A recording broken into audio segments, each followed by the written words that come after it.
Hi hello नमस्कार सगळेजण कसे आहेत मस्त मजेत आणि एकदम आनंदात असाल। मी नैना माझ्या यूट्यूब चॅनलमध्ये तुमचं सगळ्यांचं मनापासून स्वागत करते। चला मग माझं सकाळचं रुटीन सुरू झालेलं आहे। सकाळचे थोडेफार काय कामं होते ते झालेले आहेत आणि आता इथं मी बनवते एकदम चटपटीत अशी मिसळ बनवणार आहे। त्याची रेसिपी तुम्हाला सुद्धा सांगणार आहे। पण जर कोणी माझ्या चॅनलवर नवीन असेल तर चॅनलला पटकन सबस्क्राईब करा, बेल नोटिफिकेशन ऑन करा जेणेकरून माझी दररोजची व्हिडिओ तुम्हाला बघायला भेटतील। चला मग व्हिडिओला सुरू करूया। तर इथं मी कढई वगैरे ठेवलेले आहे गॅसवरती, त्याच्यामध्ये थोडंसं तेल टाकलेलं आहे। आणि जर तुम्हाला सांगते आणखी, जर तुम्हाला सुद्धा काही गोष्टी घरी बनवायच्या असतील ना, जर खायच्या इच्छा असतील तर तुम्ही घरीच बनवायच्या, कधीही बाहेरून आणायचं नाही। 2 दिवसापासून माझं सुद्धा चाललं होतं की मिसळपाव बनवायचे आहे, पण एकदा पाव आणले सचिन ते तर असेच संपून गेले। भजेपाव बनवलं तर संपून गेले।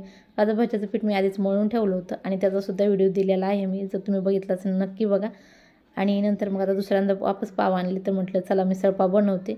आणि काही आहे ना, तर मी रात्री एकतर बनवते नाही तर सकाळी बनवते। आणि आता सकाळी जर मिसळपाव बनवलं तर दिवसभर मग जेवण राहणार नाही, का तर मिसळपाव तर दिवसभर खाऊ शकत नाही आपण, एका टायमाचं जेवण होऊन जातं।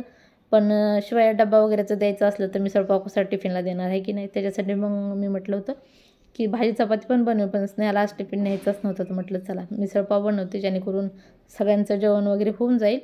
आणि जर दुपारी काय लागलं तर मी डाळ भात बनवून म्हणून। आणि मिसळ तर मला आवडते, फक्त ह्याच्या की पावासोबत खायला आवडत नाही आहे, तर मी ही खाऊ शकते, अशीच खाऊ शकते, पण पाव वगैरे मला नाही आवडत। तर आता हे बघू शकता किती मस्त अशी मटकी भिजून तयार केलेले, एकदम मस्त असे मोड आलेले आहेत। आणि ही मटकी कशी भिजवते किंवा कसे मोड आणते ते सुद्धा तुम्हाला रेसिपी मी दिलेली आहे, जर बघितली नसेल तर नक्की बघा, पण खूप दिवस झाले त्याला देऊन। आणि जर आणखीन पाहिजे असेल तर तीसुद्धा सांगा, मी देईल। तर आता मिसळ कशी बनवते तुम्हाला सांगते। तेल टाकलेलं आहे, त्याच्यामध्ये जिरी मोहरी टाकली, थोडीशी तडकल्यानंतर तेजपत्ता टाकला आहे, थोडासा कांदा टाकलेला आहे। कांदा परतल्यानंतर मसाले टाकल्यात, मसाल्यामध्ये लाल चटणी, थोडीशी काळी चटणी, गरम मसाला, हळद, चवीनुसार मीठ आणि 2 टमाटे बारीक कापून टाकलेले आहेत। व्यवस्थित सगळं मिक्स करून घ्यायचं आहे, त्याच्यामध्ये थोडंसं पाणी टाकायचं आहे, जास्त नाही। आणि मसाल्याला व्यवस्थित आणखीन थोडंसं टाकूया पाणी, आणि मसाल्यावर एकदम व्यवस्थित तेल सुटू द्यायचं। कधीही कोणतीही भाजी बनवताना मसाल्याला तेल सुटल्याशिवाय टाकायचं नाही, कोणतीही जरी भाजी बनवत असेल तर।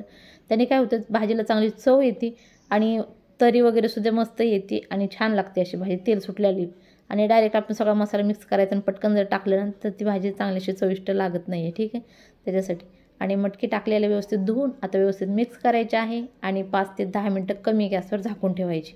कोणतीही भाजी बनवताना कमी गॅसवर बनवायची, फास्ट गॅसवर बनवायची नाही।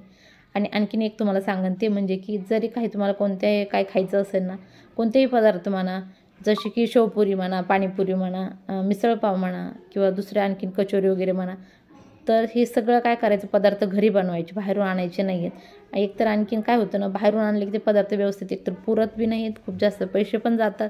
आणि शिवाय मनामध्ये असं सुद्धा राहतं की माहीत नाही कसे बनवले असतील काय नाही। आणि जर असे मोठे त्यांना खूप जास्त असं विकायचं असतं तर ते कसे बसे तर बनवतात, काहीतरी आपण व्यवस्थित स्वच्छतेचा विचार करत नाहीत, तर थोडंफार काहीतरी होतंच त्याच्यामध्ये। पण आपण काय होतं, बनवण्याचा कंटाळा येतो त्याच्यासाठी आपण बाहेरून आणतो विकत आणि खातो, आणि ती व्यवस्थित चांगलं पण नसतं, चव फक्त लागते पण ती कसं बनवलेलं हे बिलकुल माहीत नसतं। त्याच्यासाठी आपण स्वतः घरी बनवायचं आणि खायचं, हे करायचं हमेशा, कधीही बाहेरून आणायचं टाळायचं आहे। तर मी बरेचसे पदार्थ असे आहेत की घरी बनवते, बाय चान्स कधीतरी हे बाहेरून आणते, आणि आता मी बरेचसे पदार्थ घरीच बनवते। आणि चला मग आता 5-10 मिनटं झालेल्या आहेत, व्यवस्थित मिक्स केली उसळ आणि नंतर गरम पाणी ओतलेलं आहे।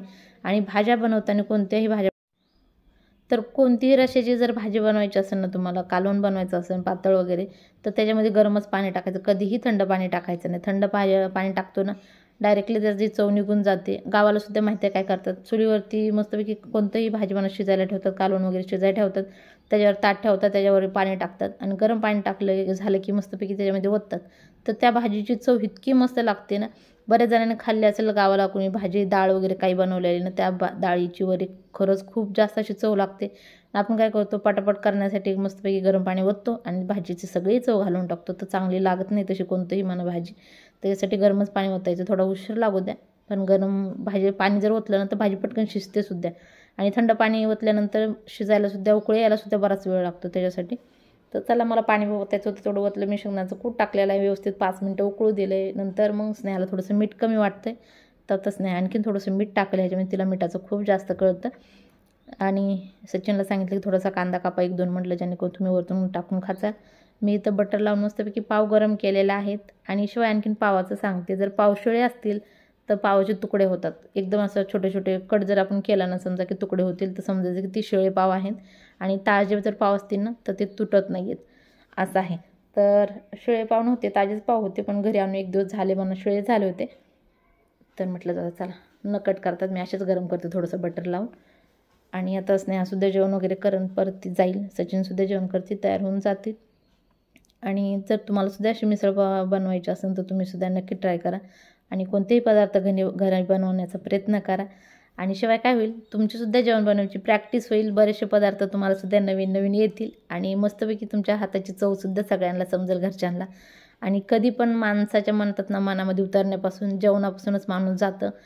तर घरचे छान छान पदार्थ खाल्ल्यानंतर तुमच्या घरचेसुद्धा खूप जास्त असे खुश होतील. त्याच्यासाठी छान छान पदार्थ तुम्हीसुद्धा घरी बनवायचा प्रयत्न करा, जेणेकरून सगळेजण आवडीनं खातील आणि तुमची वाहवाही करतील की खूप छान बनवले म्हणून. ठीक आहे, पण असं नाही की आपण प्रत्येक गोष्टी वाहवाही करण्यासाठी करत नाही, तर आपण आनंदाने करतो, मनातून करतो, जेणेकरून आपण सगळ्या आपल्या परिवाराला चांगलं जेवण बनवून देऊ शकतो किंवा सगळे आवडीनं खातात. बघू शकता किती मस्त अशी मिसळपाव घरी तयार झालेले आहे, बाहेरून काही आणायची गरज नाही. आणि अशी मिसळपाव तुम्ही घरी आरामात बनवू शकताय. तुम्हाला सुद्धा नक्की आवडली ना तर नक्की ट्राय करा. पप्पा आले होते तर त्यांना म्हटलं खावा, नको म्हणत होते तरी जबरदस्ती त्यांना बसवलेलं आहे. आता सगळेजण जेवण करतील आणि हा व्हिडिओ मी इथं संपवते. अर्थात तुम्हाला